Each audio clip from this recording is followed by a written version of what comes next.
রাম মন্দিরের উদ্বোধন ঘিরে গোটা দেশ এখন মুখিয়ে, আর তার আগেই বোমা মেরে উড়িয়ে দেওয়া হবে রাম মন্দির। এরকমই একটা হুমকির জেরে কার্যত চোখ কপালে উঠল গোটা দেশের। আগামী 22শে জানুয়ারি রাম মন্দিরের উদ্বোধনের আগেই হুমকি ফোন ঘিরে তৈরি হয়েছে চরম আতঙ্ক। অবশেষে উত্তরপ্রদেশের মুখ্যমন্ত্রী যোগী আদিত্যনাথকে বোমা মারার এবং অযোধ্যার রাম মন্দিরকে বিস্ফোরণে উড়িয়ে দেবার একটা পোস্ট সোশ্যাল মিডিয়ায় সামনে এসেছে, আর তার জেরে বুধবার দুজনকেই গ্রেফতার করা হয়েছে। পুলিশের তরফে একটা বিবৃতি দেওয়া হয়েছে এবং সেখানে বলা হয়েছে উত্তরপ্রদেশের স্পেশাল টাস্ক ফোর্স একটা তদন্ত কমিটি তৈরি করে। তাদেরই একটা দল লখনৌয়ের গোমতীনগরের বিভূতিখণ্ড এলাকায় অভিযান চালিয়ে দুজনকে গ্রেফতার করে। ধৃতদের নাম তাহার সিং এবং ওমপ্রকাশ মিশ্রা। জানা গিয়েছে দুজনই নভেম্বরে এক্স হ্যান্ডেল ব্যবহার করে আদিত্যনাথ, এসটিএফ প্রধান অমিতাভ যশ এবং অযোধ্যার রাম মন্দিরে বোমা হামলার উড়িয়ে দেবার হুমকি দিয়েছিলেন।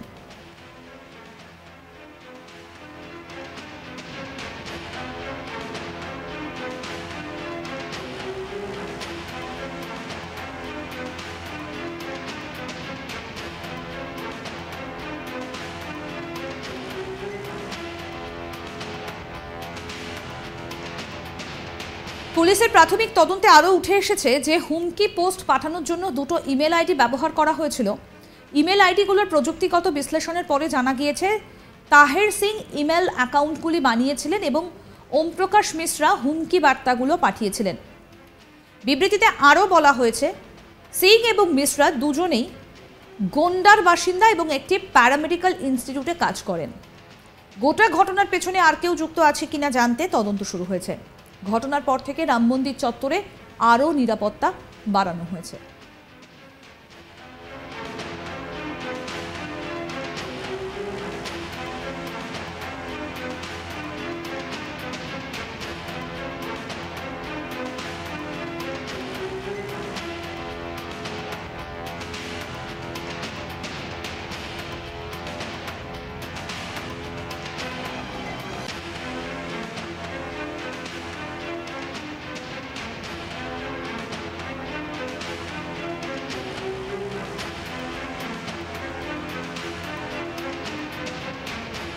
রাম মন্দিরের উদ্বোধন ঘিরে গোটা দেশ এখন মুখিয়ে রয়েছে, আর তার আগেই বোমা মেরে উড়িয়ে দেওয়া হবে রাম মন্দির। এরকমই একটা হুমকির জেরে কার্যত চোখ কপালে উঠেছে গোটা দেশের।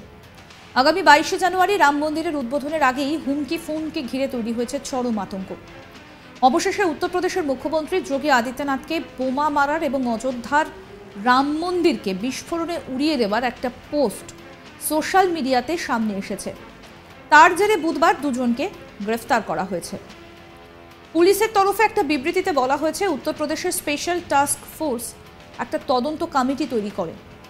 তাদেরই একটি দল লখনৌয়ের গোমতীনগরের বিভূতিখণ্ড এলাকায় অভিযান চালিয়ে দুজনকে গ্রেফতার করে। ধৃতদের নাম তাহার সিং আর ওমপ্রকাশ মিশ্র। আরও জানা গিয়েছে দুজনই নভেম্বরে এক্স হ্যান্ডেল ব্যবহার করে আদিত্যনাথ, এসটিএফ প্রধান অমিতাভ যশ এবং অযোধ্যার রাম মন্দিরে বোমা হামলা হুমকি দিয়েছিলেন।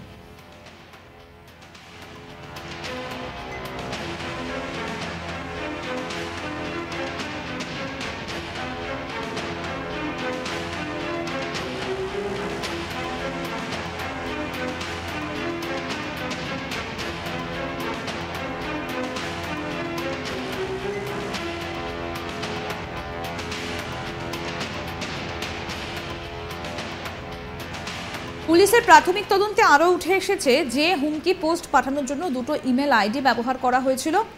ইমেল আইডিগুলোর প্রযুক্তিগত বিশ্লেষণের পরে জানা গিয়েছে তাহের সিং ইমেল অ্যাকাউন্টগুলো বানিয়েছিলেন আর ওমপ্রকাশ মিশ্রা হুমকি বার্তা পাঠিয়েছিলেন।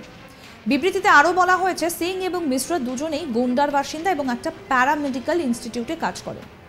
তবে গোটা ঘটনার পেছনে আর কেউ যুক্ত রয়েছেন কিনা সেটা জানতে তদন্ত শুরু হয়েছে। ঘটনার পর থেকে রাম মন্দির চত্বরে আরও নিরাপত্তা বাড়ানো হয়েছে। আমরা সবাই জানি যে হাতে আর মাত্র কয়েকটা দিন, 22 তারিখে রাম মন্দিরের উদ্বোধন হবে এবং তার আগে কার্যত সাজো রব শেষ মুহূর্তের প্রস্তুতি বলা যেতে পারে এই মুহূর্তে দাঁড়িয়ে। আর তার মধ্যে এরকম একটা হুমকি, সেটাতে কিন্তু নিরাপত্তা ব্যবস্থা যথেষ্ট পরিমাণে বাড়ানো হয়েছে এবং সব দিকেই নজর রাখা হচ্ছে।